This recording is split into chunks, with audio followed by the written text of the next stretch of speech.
And just an example of this, when Herod sought to murder the Christ child, it says that when Joseph was warned in a dream that Herod was going to kill Jesus, it says that Joseph arose by night and took the child and his mother. That dark night symbolizes the dark, secret, hidden night of fatherhood, which the world doesn't see. There's no accolades and honors and the fans and the followers and the subscribers, because fatherhood is hidden and silent and sacrificial. And that's the dark night of fatherhood.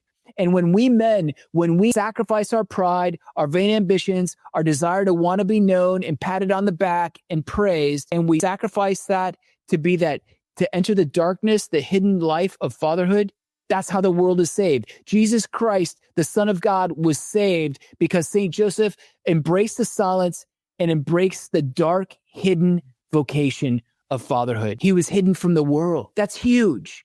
But yet we have to post everything on Instagram and Facebook and TikTok just so that people can pat us on the back and tell us how great we are. Right. This is important. Human respect is shifting sand on which no man should build his house. And here's why. Because if I am living for human respect, let's say I want your respect. And let's say you're one of my fans and my followers, and today you like me, but then tomorrow you disagree with me or you don't like me. And I'm so dependent on your respect for my self-worth and my identity, I'm going to shift from being who I really am to say things and do things that you like. And so I alter my true identity. And then pretty soon I'm doing that all the time to where I'm no longer who I am. And this is the key. St. Catherine of Siena said this: become who you are, who you really are, and you will set the world ablaze.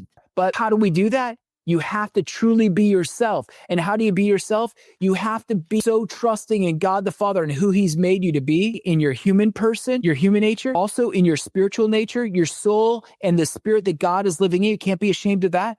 And also your kingship, your mastery of self, and this fact that you are a son of God the Father. When we deny our identity, because basically I could be ashamed of who I am, the way I look, how I act, how intense I am, my personality. I'm short. Maybe in the Philippines I'd be tall. I don't know. But here I'm very short.